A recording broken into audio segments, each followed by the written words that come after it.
Olá, confira agora os destaques do Tela 1 de hoje. Mais de 10 mil pessoas comparecem a protesto em Curitiba.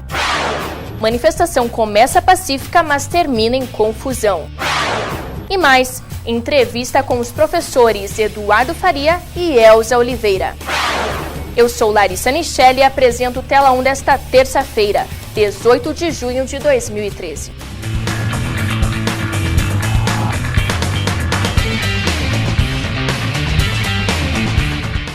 Ontem, segunda-feira, dia 17 de junho de 2013, foi um dia histórico para o Brasil. Mais de 250 mil pessoas em todo o país foram às ruas protestar contra o aumento da passagem do transporte público, as obras superfaturadas dos estádios para a Copa do Mundo, corrupção, dentre outras coisas como a falta de investimento em educação e saúde.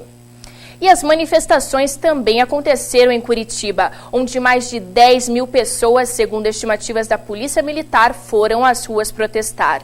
E você acompanha na edição especial do Tela 1 de hoje a cobertura completa sobre a manifestação de ontem. A equipe da Rede T esteve lá e presenciou cada instante do protesto, que começou pacífico, mas terminou em confusão. E na primeira reportagem, a repórter Tatiana Michaud nos mostra todo o trajeto da manifestação. O início do terceiro ato nacional de apoio ao movimento contra o aumento da passagem foi marcado por manifestantes que entoavam "Sou brasileiro", com muito orgulho, com muito amor. A manifestação, organizada pelo movimento Passe Livre, começou na Boca Maldita, palco revolucionário da capital paranaense.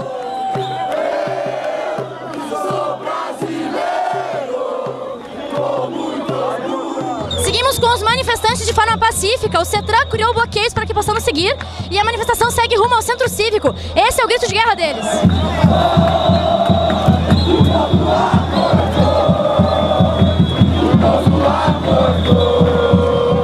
Por todo o caminho, os manifestantes procuraram facilitar o fluxo de trânsito para que a passeata não fosse interrompida. Os responsáveis por manter a calma e controle são membros do movimento com faixas laranja nos braços, chamados de seguranças.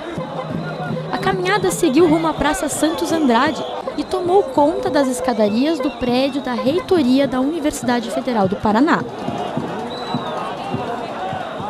O nome do movimento nacional pode até ser Passe Livre, mas os objetivos vão muito além dos 20 centavos de aumento nas passagens.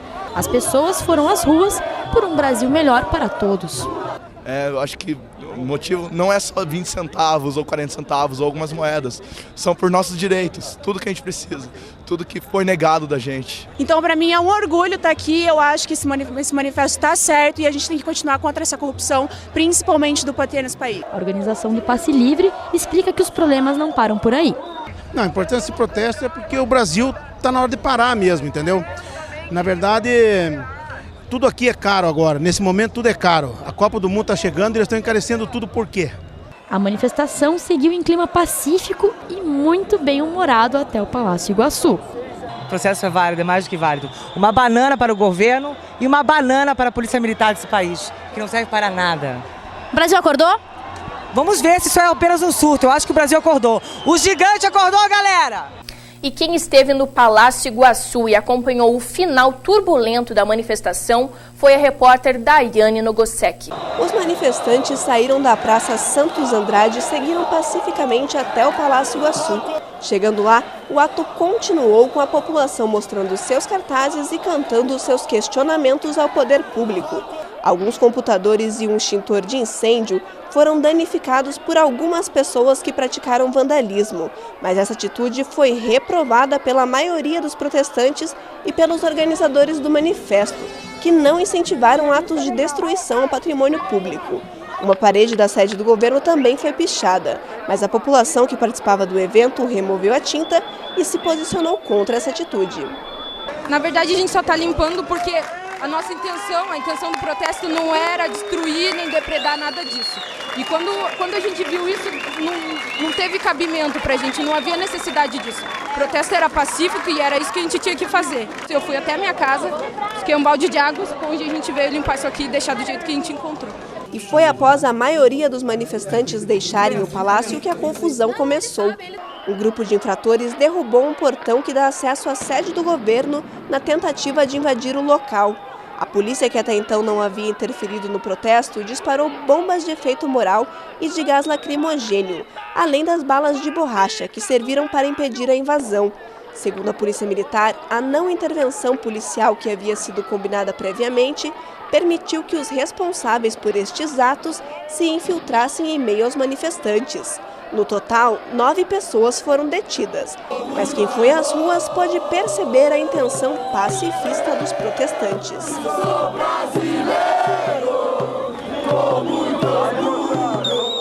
O governador Beto Richa classificou como atos isolados de vandalismo as ações registradas na noite desta segunda-feira no Palácio Iguaçu. Em entrevista coletiva na manhã de hoje, Richa afirmou que o tumulto foi provocado por grupos políticos, mas preferiu não citar quais. Segundo ele, a polícia irá fazer as análises dos registros de imagem que podem confirmar essa tese. Mas, no geral, o governador apoiou a manifestação, mesmo com um pequeno número de manifestantes que partiu para a violência. E grande parte dos alunos do curso de jornalismo aqui da Universidade Positivo também foi às ruas. O repórter Ângelo Sfaier conversou com alguns deles. O terceiro ato nacional de apoio ao movimento contra o aumento da passagem reuniu cerca de 20 mil manifestantes em Curitiba. Entre eles, muitos estudantes. Na Universidade Positivo, uma turma teve sua prova adiada para poder participar do protesto. Outros alunos também conseguiram uma dispensa da aula para poder participar. É o caso de Pamela Castilho. A estudante participou do seu primeiro protesto em 2010, mas afirma que nunca presenciou nada parecido com a manifestação de ontem. E nunca um protesto em Curitiba que eu presenciei foi tão grande, com tanta gente e tão fervoroso, assim. Por isso que eu acho que foi uma experiência bem bacana, mesmo tendo aquela coisa chata do final, mas acho que isso foi o menos importante, porque é uma minoria e a grande maioria das pessoas que estava lá conseguiu levar a sério e conseguiu fazer valer a sua voz. Já a Ana Flávia Bello foi pela primeira vez para um protesto. Ela gostou da experiência e pretende frequentar mais atos como este. Eu queria saber como é que funcionava e tudo, eu achei muito legal. Sexta-feira eu pretendo ir de novo e quero participar sempre agora, porque eu achei muito interessante. Não só para protestar, muitos alunos do curso de jornalismo aproveitaram a manifestação para fazer a cobertura em tempo real, fazer fotos e vídeos também. É o caso de Lucas Kotovics, que estava presente ontem no ato, inclusive fez um flagrante do seu colega e fotógrafo Fernando Fávero, que foi atingido no pescoço por estilhaços de bomba. Na verdade, eu estava um pouco atrás dele e até não tinha visto ele. A bomba veio primeiro, na hora que ela veio, a galera já começou a empurrar para trás e ele foi para frente. Então eu acabei não vendo ele depois disso, porque daí logo que depois de um tempo todo mundo se dispersou. Então eu fiquei de um lado, outros dois ficaram atrás da tropa de choque e daí o Fernando foi para trás, pro outro lado. E como é que foi fazer a cobertura em tempo real, fazendo fotos e vídeos dessa manifestação? No começo foi tranquilo, porque você não via polícia na manifestação, era raro, não teve nenhum grande problema durante a manifestação até a Santos Andrade. Daí depois que a manifestação, o protesto decidiu ir para o Palácio, aí começou a ficar um pouco tenso, porque na hora que a gente chegou, teve umas 30, 40 pessoas que foram direto correndo para a porta.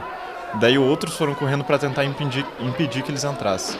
Então aí começou a ficar tenso. Daí a gente viu que podia dar problema.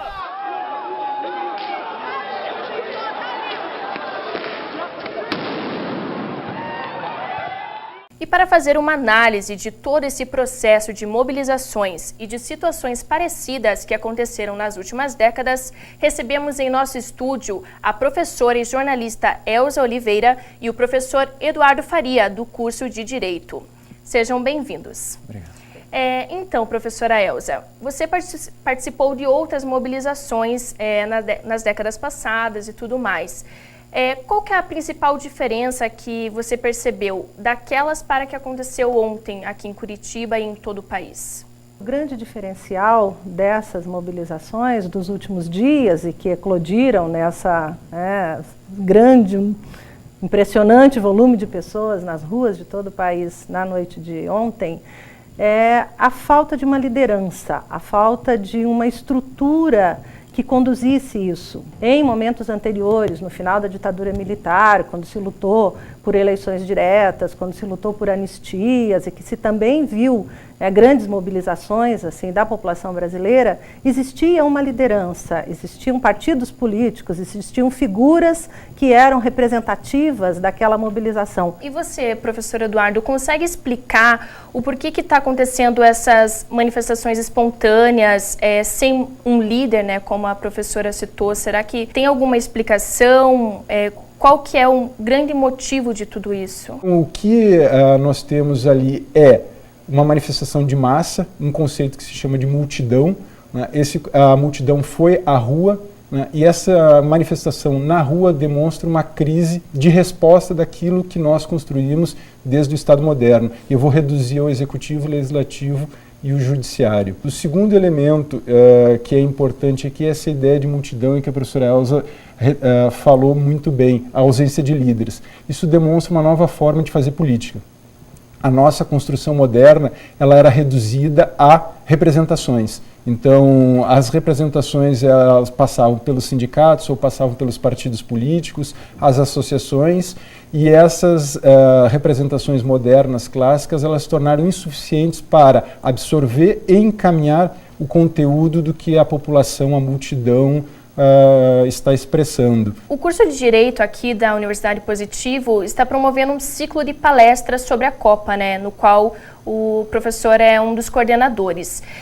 A mobilização começou pelo aumento da passagem, mas veio com vários outros motivos, sendo um deles os gastos da Copa. Como que você vê essa situação da Copa em específico? As pessoas foram às ruas, principalmente porque os custos, um dos elementos, porque os custos eles não correspondem àquilo que foi projetado. E, além disso, o retorno, que é um dos argumentos que se utiliza muito, que em benefício das cidades, ou dos estados, ou do país, não é comprovado. No momento que eu consigo aplicar esse recurso nestas obras e deixo de aplicar em outros itens que são fundamentais só na ideia dos direitos sociais, trabalho, saúde, educação, moradia e transporte, as pessoas elas se mobilizam. Professora, vários alunos aqui do próprio curso de jornalismo estiveram presentes, inclusive a Rede T acompanhou não só o Tela 1, mas o T Notícias e o Jornal Lona.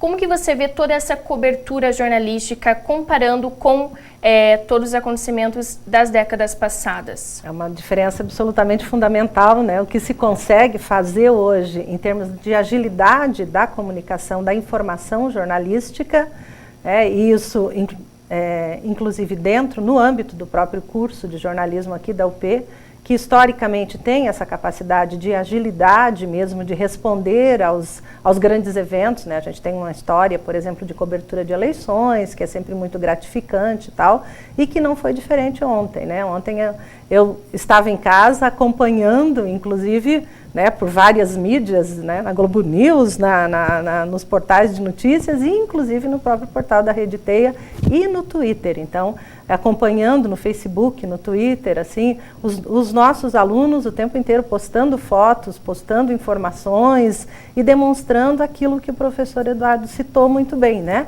A grande novidade dessa mobilização é a existência da internet, é a existência da rede, é a existência das mídias sociais que estão fazendo com que tudo aconteça de uma maneira muito veloz, inclusive a informação jornalística. Hoje, durante o dia todo, desde ontem à noite, eu estou batendo na tecla, eu estou perplexa, e eu continuo perplexa, embora tenha tentado, assim, ao longo da madrugada, ao longo do dia de hoje, ler tudo que foi possível, né, que fizesse análise da situação, e continuo achando que a gente está vivendo uma coisa muito diferente. Queria agradecer a presença dos professores e também afirmar que sexta-feira tem outra manifestação, que dessa vez vai sair da Praça Rui Barbosa, às 6 horas da tarde mesmo, e quem tiver interesse em participar, quem não participou, né, dessa vez, pode acompanhar uma próxima manifestação.